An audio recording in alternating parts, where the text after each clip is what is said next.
Un buen día para todas y para todos.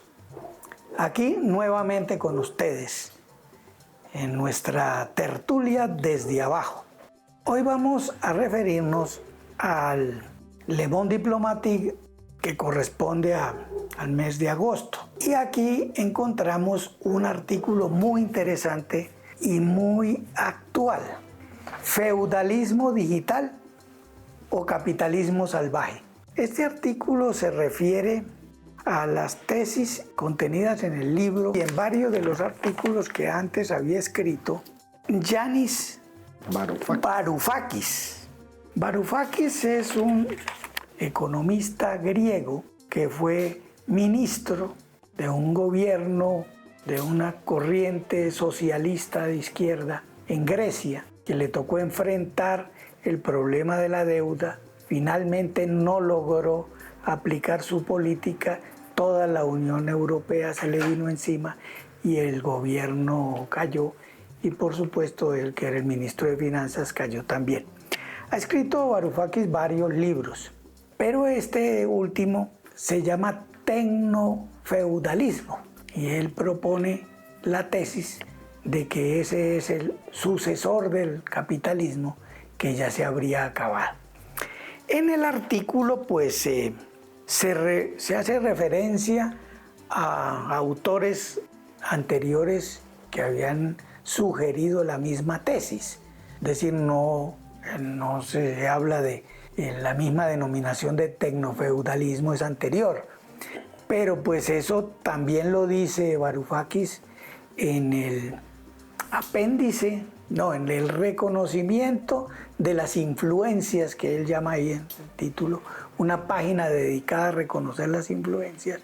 Él menciona a los autores que aquí también se mencionan. En palabras simples, pues es más o menos la tesis de que el capitalismo se habría derrumbado ya y habría, sobre todo con la crisis de 2008, no habría sido capaz de sobrevivir y había sido sustituido por un modelo de lo que él llama el capital en la nube, en donde el manejo de las redes, de la información, del mundo digital, está en manos de unos grupos de poder, Big Tech, llaman algunos, de las grandes tecnologías que controlan el universo de los datos y de la información de las personas, y entonces tienen, como si dijéramos, unos feudos de cantidades de personas involucradas, y finalmente cobran por ese manejo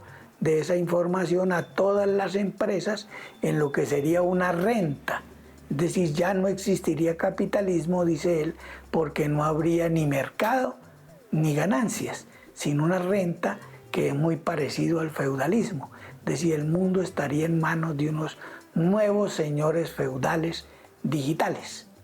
El autor sencillamente lo controvierte diciendo no es ningún feudalismo, es el mismo capitalismo.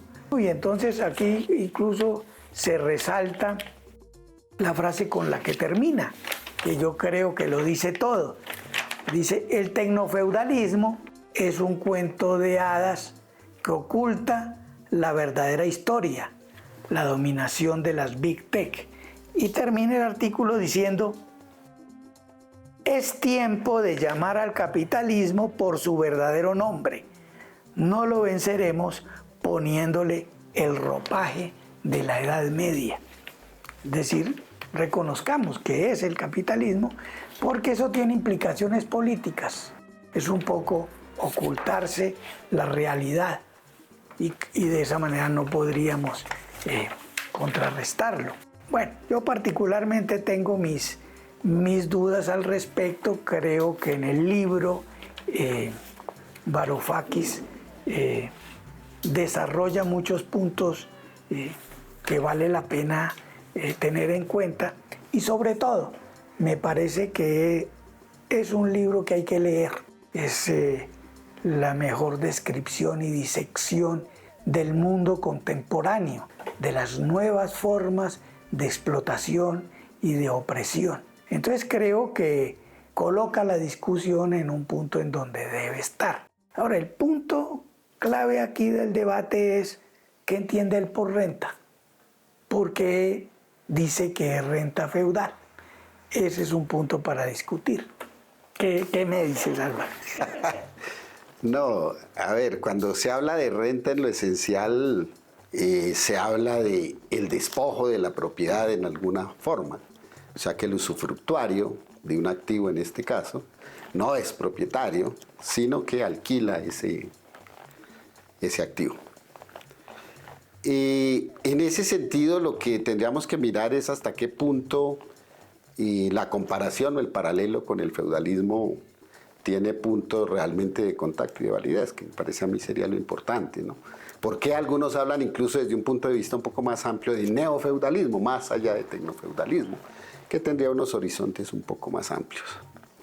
Si uno mira realmente el feudalismo cómo funcionaba a través de la sujeción del trabajador directo, porque estaba enajenado del recurso fundamental de la producción en ese momento, que era la tierra.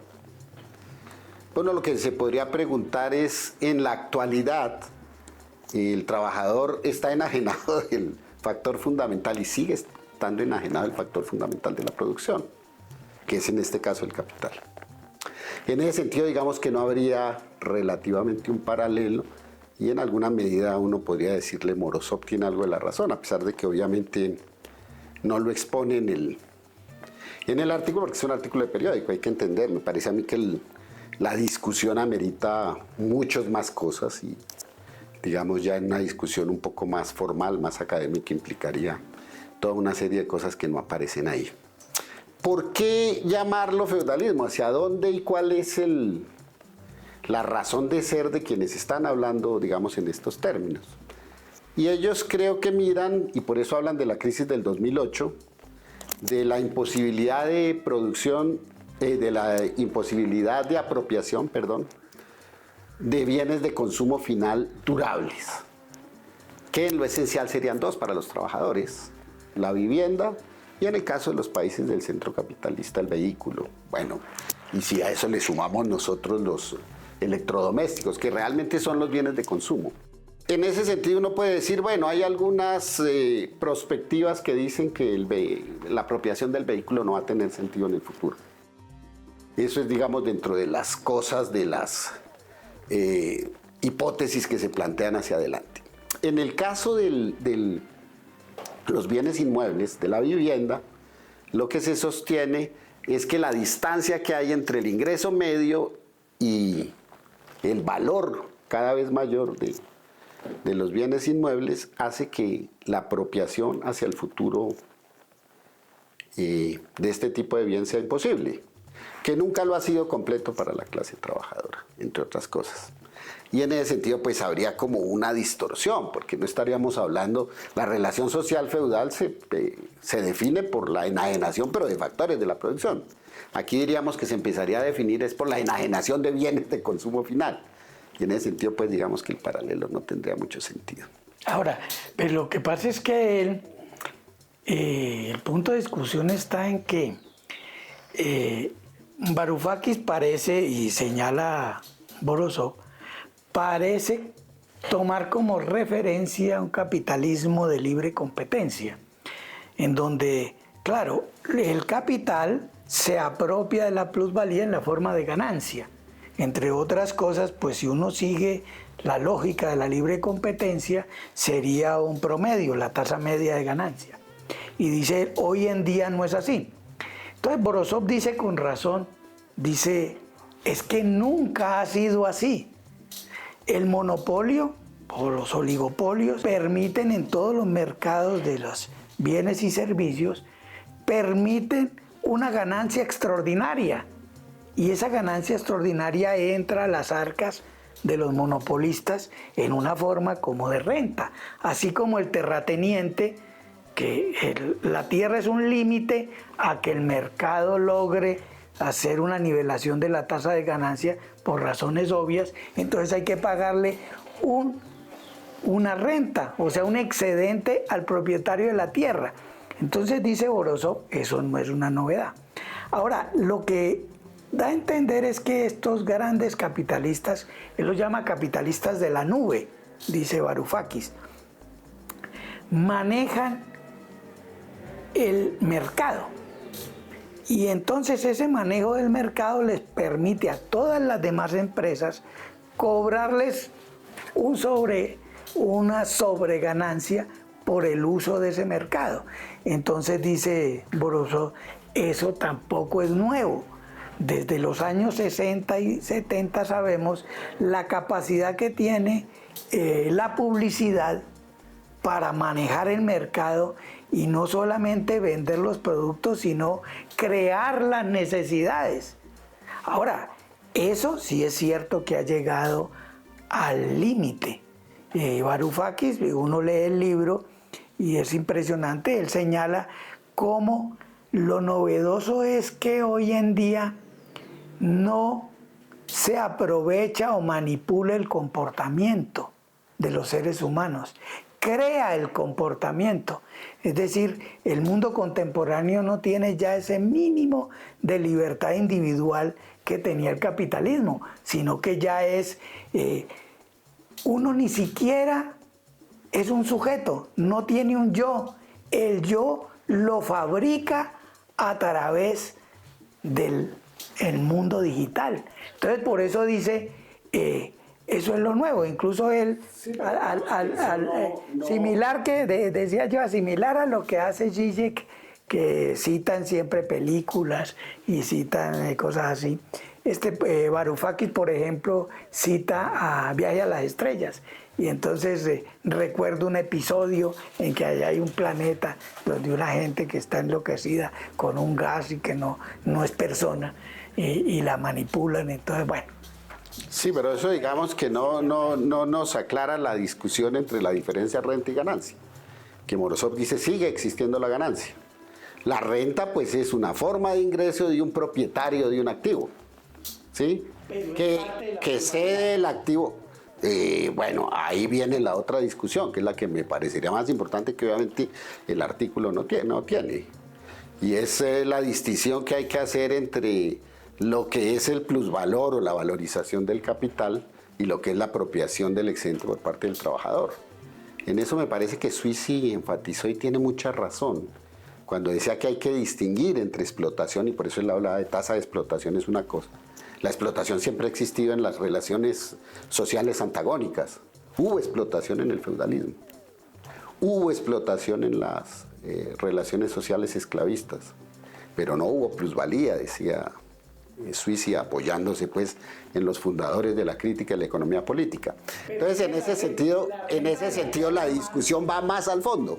No, Marx habla obviamente de la renta rural, pero... Claro, pero no habla del feudalismo, habla es del encuentro entre lo que viene del feudalismo, que es la propiedad de la tierra, y por eso él habla de la transformación en el capitalismo, de la renta en especie, renta monetaria, y resulta que eso es ya capitalismo. No, la renta en trabajo es feudalismo. Incluso la última fase del feudalismo es la renta en dinero. Y sigue siendo feudalismo. Ahora, el problema grande ahí, que obviamente, lo repito, no tiene por qué tocarlo el artículo porque va mucho más en profundidad, pero aclararía el problema de alguna manera, es que la diferencia entre renta y ganancia es una diferencia entre formas de circulación. Para que haya ganancia, el capitalista apropia el producto y lo vende. En este caso, apropiaría el producto en el proceso de producción, no lo vendería, lo alquilaría. Entonces estaríamos pasando realmente de la clásica ganancia, o de lo que uno define es, en sentido teórico de forma estricta ganancia, a una renta realmente, si fuese ese el caso. Pero me parece que lo importante va más allá de esa claridad. Y es en el sentido de decir, bueno, si fuese ese el caso, aceptándolo para la discusión, ¿eso qué implicaciones tiene? Como señalaba ahorita desde el punto de vista político. Si la diferencia entre renta y ganancia realmente es importante, ¿cierto? Y la planteamos de esa manera, como una forma distinta de la circulación del producto, en la cual el capitalista no necesita enajenarlo para apropiar excedente o para apropiar la recuperación de su inversión, ¿eso qué efectos tendría socialmente hablando? porque me parece que de alguna manera Varoufakis y toda la gente que habla del neofeudalismo lo que dice es esa nueva condición amarra lo que estaba señalando tú ahorita. Digamos, hace aún más dependiente a la persona, que sería el elemento de la discusión. Es decir, más allá si de verdad desde un punto de vista estricto de la terminología podemos hablar o no podemos hablar de neofeudalismo o tecnofeudalismo, la idea es que si se impusiera, digamos, esa forma de que los bienes de consumo durables ya no se realizan en el mercado a través de la compraventa, sino a través del alquiler, ¿eso qué significaría, digamos, en términos de la relación social? ¿Cambia o altera la relación social o no? Porque yo veo en el caso particular de Morozov, que Morozov es de los que se casa con la idea de que el capitalismo no cambia, de que el capitalismo es uno, y por eso habla de capitalismo salvaje. No sé si sea un asunto de la traducción o no, en el título habla. No, el título... El título lo habla. El título debió ponerlo... Tecnofeudalismo, no sé si sea problema de la traducción. Yo creo que el título lo puso no sé si del traductor, bueno. No, porque además tampoco habla de feudalismo digital, ni Varoufakis ni Morozov. Entonces, claro, pero el punto de discusión, bueno, fíjense cómo esto nos lleva a profundidades teóricas, pero el punto es más político, porque ¿cómo es la estructura actual de clases? La verdad es que sí, en el siglo XXI esto ha cambiado sustancialmente, pero ha cambiado hasta el punto de que dejó de existir el capitalismo, esa es la cosa. Porque él, inclusive Morozov es un poco injusto porque dice que él tiene nostalgia del capitalismo y nostalgia de la socialdemocracia. Pero Varoufakis lo que hace es mostrar que la socialdemocracia y su política ya no es posible. La explicación que él da es que ya no existe el capitalista industrial, que sería como bueno y con el cual se podría negociar. Pero no es exactamente eso. Lo que pasa es que el momento que hizo posible la transacción entre capital y trabajo para conformar el estado de bienestar, ya eso no existe. Y la mundialización ha hecho otras cosas que ya hicieron desaparecer el Estado Nacional como el referente. Bueno, en fin, muchas otras cosas. Ahora, yo creo que lo que pasa es que Varoufakis tiene el defecto de su virtud. Es que en realidad es un escritor. El libro es extraordinario. El libro anterior que él había publicado, que era una especie de descripción del capitalismo para una niña, lo hizo como para su hija, como aquel libro de filosofía, Sofía, que explicaba la filosofía como para una niña. Él lo explica muy bien. Parte de la anécdota, ¿no?, de lo pequeño, y Morozov lo critica porque dice que él, por ver el árbol, deja de ver el bosque. Claro, se vuelve un bestseller, porque él, dicho así, tecnofeudalismo, y ya otra había escrito, el capitalismo murió. Entonces, claro que es escandaloso. Como un cuarto de siglo o más, tratando de definir qué es lo que pasa si se acabó el capitalismo. Entonces, la sociedad de la información, dijeron unos, otros dicen el capitalismo cognitivo, otros de la mano de Negri están tratando de mostrar que el valor ya no funciona, otros se atreven a decir Marx se equivocó. Entonces, eso desmerece de este libro, que yo repito, recomiendo leer el libro y empezar por leer el artículo. Yo insisto en que, digamos, la discusión no es tan inocente y no deja de tener consecuencias. Lo que tendríamos que preguntarnos es, ¿realmente existen, digamos, bajo el desarrollo tecnológico actual, que tiene unas características muy diferentes a las de la primera y la segunda revolución industrial, se desatan nuevas formas de sujeción del ser o no? Que es lo importante. La conclusión de Morozov dice, ojo, a esto hay que llamarlo capitalismo a secas, porque de otra manera nos perdemos y no podemos, digamos, luchar contra él. Uno lo que tendría que preguntarse es si reduciendo el capitalismo bajo las nuevas condiciones de producción y de circulación, podemos simplemente decir, bueno, vamos a destruirlo y punto. No hay otra manera. ¿Qué significa la destrucción? Porque yo creo que la extinción del capitalismo de la que hablan algunos, igual de lo que hablaban los padres de la crítica de la economía política, de la extinción del Estado, tiene una importancia real. Porque si hay nuevas formas de sujeción, esas nuevas formas de sujeción son mucho más fuertes que las anteriores.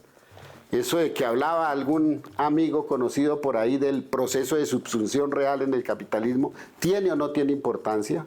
La tecnología, más allá de estas empresas de la tecnología de la información y la comunicación, es decir, el desarrollo de la automatización y el desarrollo de la autonomía de las máquinas como tal, incluida la inteligencia artificial, más allá de todos los mitos que se pueda generar alrededor de eso, porque también se están generando ya obviamente mitos alrededor de eso, tiene realmente una importancia desde el punto de vista político. Es decir, está alterando las condiciones de correlación de fuerzas entre quienes mantienen el poder y quienes no lo mantienen, porque yo creo que no se trata simplemente de decir, bueno, seguramente no tienen razón y se trata solamente de una metáfora. Y yo en esto no es que esté tomando la partida por Varoufakis, yo estoy señalando que si uno lo mira estrictamente en términos teóricos, el paralelo no es tan trasladable. Pero lo que me parece es que tampoco podemos decir, no, el capitalismo sigue siendo el capitalismo y punto. O sea, las nuevas formas de la acumulación, repito, el desarrollo tecnológico, si nosotros seguimos considerando que el trabajo es el que crea el valor, estas nuevas condiciones no están creando y generando, lo repito, nuevas formas de sujeción, porque eso tiene importancia en términos políticos para las estrategias mismas de la liberación del ser, ¿cierto? Y ahí es donde me parece que, obviamente, lo repito, se trata de un artículo de periódico, me parece que el tema es, como lo dijo Héctor León al comienzo, fundamental, actual, pero creo que hay que abrir, digamos, y lo importante es que abra la discusión hacia este tipo de nuevos condicionamientos, si los hay, o si realmente se trata de la continuidad de lo que siempre ha habido, que algunos consideramos que no, y que obviarlo o, digamos, zanjar las discusiones diciendo, ojo, esto es capitalismo y solamente capitalismo y el capitalismo no cambia. Estoy aquí, obviamente, siendo injusto con Morozov. Me parece que nos limita y nos niega a realmente ponernos a mirar las condiciones actuales. Y lo reitero, las condiciones actuales se cita de sujeción. Un artículo que él mismo escribió para Le Monde Diplomatique en el 23. En realidad, pues, la discusión es fundamental, porque estamos viviendo un mundo catastrófico, es la verdad. Y el capitalismo, uno puede decir, sí se está acabando, no puede funcionar, pero eso por lo demás lo había dicho Marx. Le había dicho, el capitalismo es un modo de producción contradictorio y sus contradicciones terminarán haciendo imposible su funcionamiento. Es que el hecho mismo de que sea caótico en el sentido de que se ajusta a partir de equilibrios permanentemente dinámicos en el mercado, eso casi que es una maravilla pensar por qué funciona. Pero la pregunta que motivó el libro de Varoufakis, él lo cuenta muy bien, es una pregunta que le hizo su papá, quien era obrero metalúrgico, cuenta él, militante del Partido Comunista.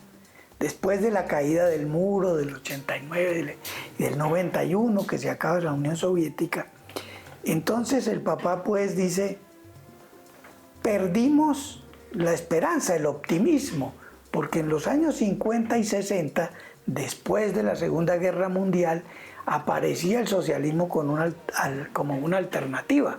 Es decir, el capitalismo se va a acabar y ya sabemos que vamos para el socialismo y el comunismo.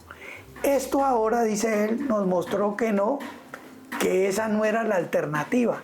Entonces el papá le hacía una pregunta, bueno, seguramente sí va a haber otra sociedad después del capitalismo, ¿no? Pero no fue esta. ¿Y si de pronto es peor? Sí, que Entonces, lo que más o menos Varoufakis trata de de considerar es, sí se murió el capitalismo, pero llegamos a una sociedad peor. Claro, sería el colmo del pesimismo. En su último capítulo él plantea alternativas, ¿no?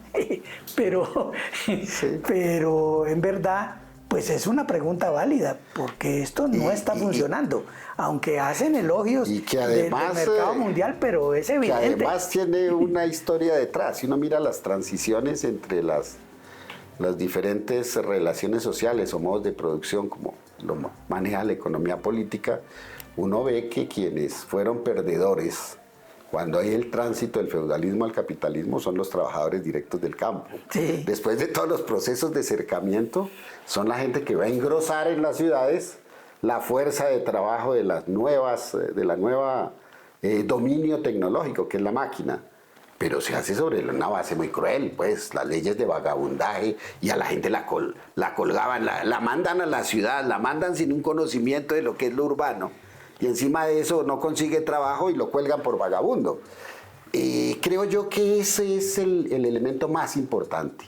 Digamos que quienes estuvimos criándonos en términos teóricos desde los mediados de los 70 y los 80 y algo de los 90, teníamos el prejuicio, y a veces le suena a uno, voy a ser injusto con Morozov, de que realmente al capitalismo lo sustituye una sociedad mejor. Que nosotros decíamos, el capitalismo lo destruye la clase social antagónica por excelencia, los trabajadores, y van a crear, digamos, lo que concebíamos como socialismo. Ahora nos damos cuenta de que no necesariamente se pasa de una sociedad antagónica a una no antagónica, se pasa de una sociedad antagónica a otra. Que por eso yo insisto, cuáles serían las nuevas condiciones de sujeción que se están predibujando bajo el desarrollo tecnológico actual. Porque al fin y al cabo lo que tenemos que mirar es cómo nos estamos reproduciendo desde el punto de vista material, y creo que eso en términos teóricos todavía es algo que hay gente que ha avanzado indiscutiblemente y hay gente que está, digamos, sobre el tema, pero me parece que no es lo suficientemente extendida la discusión, sobre todo en los movimientos políticos. Me parece que en eso el discurso sigue estando atrasado frente a las realidades.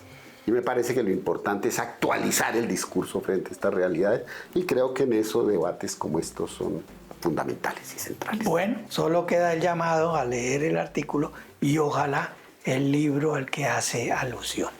Y a que contribuyan también con sus opiniones, ¿cierto? Que las envíen al periódico, que haya debate, ojalá, que es una de las cosas más importantes, ¿no? Ojalá tengamos en los lectores una respuesta también sobre esto. No solo unas observaciones sobre el periódico, sino de pronto también unas observaciones sobre lo que nosotros hemos señalado acá. Pero la invitación realmente a la lectura del periódico es a eso, pues a un poco actualizarnos en términos de la relación que hay entre las nuevas condiciones sociales, que digo yo que son nuevas y en mi opinión rupturistas, y el discurso que manejamos en términos de lo político.